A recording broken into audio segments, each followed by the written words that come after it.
Assalamualaikum warahmatullahi wabarakatuh.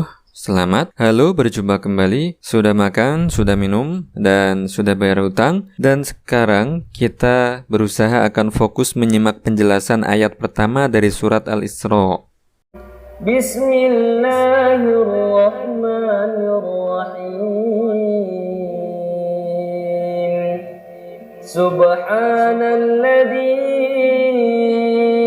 asra bi'abdihi laylan minal masjidil haram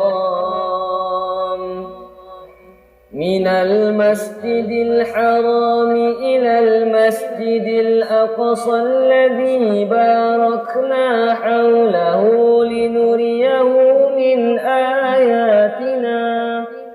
Kata subhanalladzi artinya sama dengan perkataan subhanallah, yaitu maha suci Allah. Nah, arti maha suci di sini bukan maksudnya suci sebagaimana dalam pembahasan fikih, suci dari hadas, suci badan, tempat, dan pakaian, bukan. Juga bukan seperti perkataan komentar orang-orang netizen di Indonesia, sok suci kamu, melainkan artinya adalah bahwa Allah maha suci dari sifat serupa dengan makhluknya dan maha suci dari segala sifat kekurangan, yakni Allah maha suci dari sifat-sifat yang mustahil baginya, seperti beranak atau diperanakan, bertempat, berarah, berzaman, berukuran, berbentuk, dan bersisi, lemah, zalim, jahil, terpaksa, buta, bisu, atau berfirman tapi dengan tulisan, huruf, atau dengan suara dan bahasa, itu mustahil bagi Allah. Jadi pemahaman tentang kata subhanallah ini sangat penting. Jangan sampai salah dalam memahaminya, terutama dalam bulan Rajab ini, di mana banyak orang menyampaikan ceramah tentang Isra Mi'raj, menyampaikan surat Al-Isra, dia baca kata pertamanya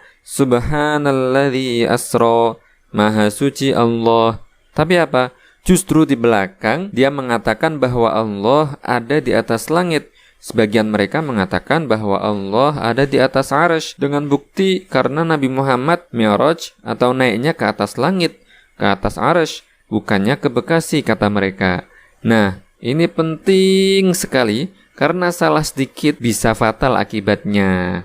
Keyakinan yang benar adalah bahwa Allah tidak serupa dengan makhluknya, tidak disifati dengan tempat ataupun arah, bukan di arsy, bukan di bumi, bukan pula di mana-mana, juga bukan pula bertempat di dimensi lain. Tempat atau dimensi itu merupakan sifatnya makhluk, keniscayaan bagi makhluk, dan justru Allah yang menciptakan tempat dan segala dimensi tersebut. Jadi mustahil Allah tersifati dengan tempat dan dimensi. Kemudian kata Al-Isra diambil dari kata asra dalam ayat Subhanalladzi asra. Maknanya adalah menjalankan di malam hari. Jadi peristiwa Isra Mi'raj adalah di malam hari. Nah, dalam ayat selain kata asra juga disebutkan kata lailan, yang mana para ulama mengatakan ini menunjukkan bahwa peristiwa Isra dan Mi'raj hanya terjadi dalam waktu satu malam, dan itu pun tidak menghabiskan waktu satu malam penuh, tidak memakan waktu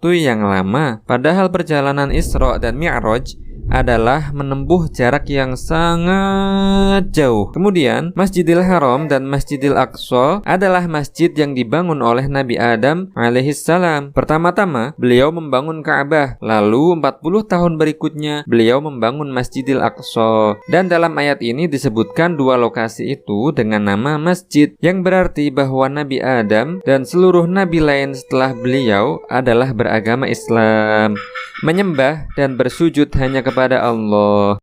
Lalu selanjutnya adalah kata barokna, yang berarti bahwa tanah Syam adalah tanah yang diberkahi. Di ayatnya disebutkan alladzi barokna haulahu, yaitu yang kami berkahi sekelilingnya. Dan wilayah sekeliling Masjidil Aqsa adalah merupakan tanah Syam. Dan Nabi juga bersabda, Allahumma barik lana fi syamina wa yamanina. Lalu orang-orang berkata, wa fi najdina ya Rasulullah. Nabi bersabda, hunaka zalazil wal fitan, hunaka yatlu'u qarnu syaitan. Nabi mendoakan semoga tanah Syam dan Yaman diberkahi oleh Allah. Dan beliau memberitahu bahwa dari wilayah Najd akan muncul tanduk setan, terjadi gonjang-ganjing dan juga bencana. Dan para ulama menjelaskan bahwa bahwa yang dimaksud hadis ini adalah bencana munculnya ajaran menyimpang yang dikenal dengan ajaran Wahabi. Dan makna linuriyahu min ayatina adalah bahwa adanya Isra Mi'raj bukan untuk Nabi Muhammad bertemu atau berhadap-hadapan dengan Allah, bukan, melainkan untuk memuliakan derajat Nabi Muhammad dan menunjukkan tanda-tanda kekuasaan Allah, yakni keajaiban-keajaiban yang terdapat di sepanjang peristiwa Isra Mi'raj tersebut. Nah, peristiwa keajaiban-keajaiban yang terjadi dalam Isra Mi'raj